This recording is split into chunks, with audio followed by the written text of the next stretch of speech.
I'm Genevieve Taylor and this is Bristol Fire School. Now, last time we talked about the theory behind smoking food. Today we're going to put it into practice. I'm going to show you the simplest way I know to add some beautiful smoked flavour to food. No expensive smoker, no gadgets, just a Kettle BBQ, some charcoal, some smoking wood and some sausages. Firstly, we build the fire. Today I'm setting up a simple indirect fire. Fire on one side, food on the other, and I'm aiming for a gentle cooking temperature of around 130, 140 Celsius. And I'll achieve that by moderating my air vents down to give me the temperature I need. That temperature is hot enough to cook the sausages slowly, but cool enough to give the smoke time to do its work.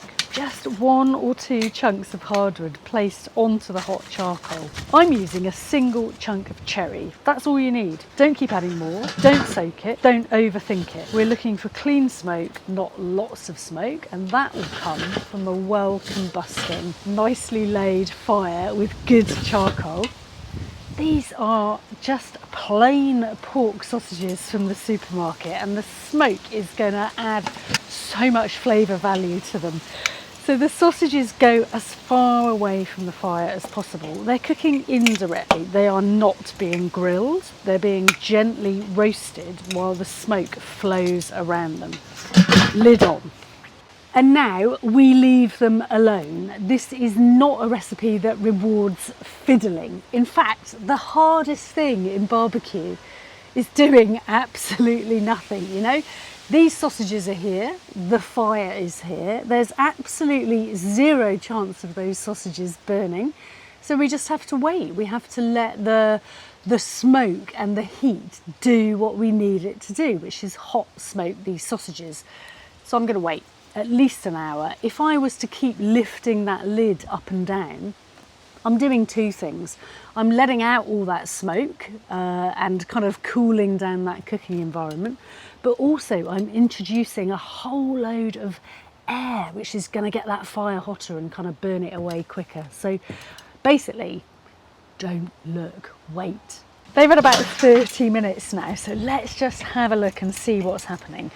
The smoke is not coating these sausages in a thick black layer. We're building flavour gradually.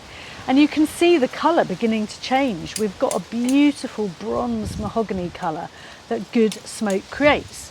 This is exactly what we talked about in the last film about understanding smoke. The smoke here is just another ingredient. It's not the main event. So I'm just turning them over, give the other side another half an hour or so. These have had about another half an hour, so an hour in total. These sausages are cooked through. The temperature probe is telling me that they're kind of in the early 70s. And that's another important point. They've pretty much absorbed all the smoke flavour they're going to absorb now. Now I'm just going to give them a little extra hit over a direct hot fire, just to crisp them up. I don't think they need much. I don't think they need much at all, because look at the beautiful colour that we've got on here. They're cooked through. Really, it's just about texture now. Just getting them as crispy as you like. And I think that will do. Going to shut the lid on that fire. That will kill it and preserve all the fuel for another cook. The difference here is pretty obvious. Just look at the colour on those sausages. They've taken on that beautiful bronze mahogany that cherry smoke brings to the table. They've got so much more flavour. For a sort of fairly standard supermarket sausage, we've added a lot of flavour value to those.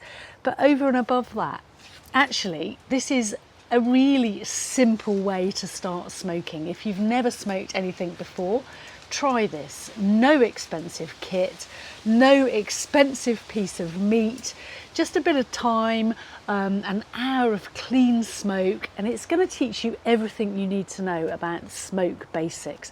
Setting the fire, how to get that clean smoke, how to control the air vents to give you that beautiful low, gentle, indirect heat we want. And once you've had a go at that, you can apply exactly the same principles to big joints of meat, to fish, to vegetables, to all sorts of things.